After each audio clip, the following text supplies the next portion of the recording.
Guys आज म चाहिँ फर्सीको मुन्टा टिप्न गइरहेको छु बारीमा। ल हेर्नुहोस् कस्तो कस्तो मुन्टा हो नि, हेर्दै खाउँ खाउँ लाग्यो। ल मैले ठ्वाम टिपे।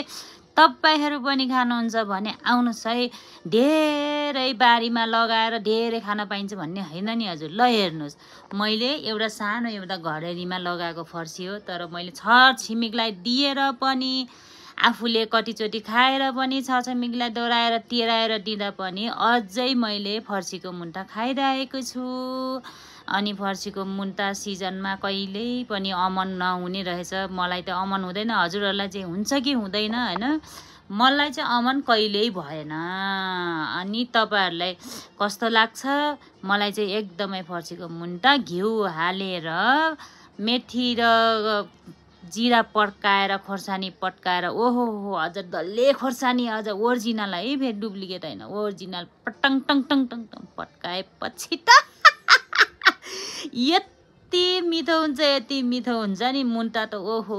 अनि लामो सिटा गरेको चामलको भात हैन, नरम गरेर कुकरमा स्वाई सुठी लगाएको, अनि यो फर्सीको मुन्टा ओहो हो के चाहियो र नि हजुर, यति मिठो हुन्छ। ल फ्रक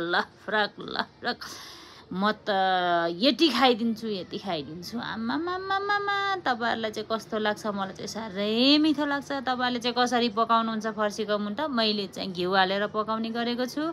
अनि अरु मैले लसुन ससुन केही हाल्दिन, लसुन राखेर मिठो स्वाद हुन्छ भन्ने पनि यो भनाइ मात्रै हो, तर एकदमै मिठो हुन्छ। यो जिरा र मेथी मात्रै पड्काउँदा पनि घिउमा पकाउँदाखेरिको स्वाद अर्कै हुन्छ।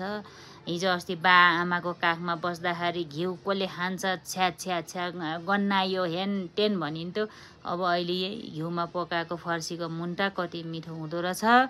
अब के गर्नु, यस्तै रहेछ हैन। बुढा पुरानाले भनेको उखानहरू कति काम लाग्ने, कति सुन्दाखेरि घट लाग्ने, आजभोलि सम्झिँदाखेरि बा आमाले भनेको कुरा एकदमै दिमागमा आउँछ।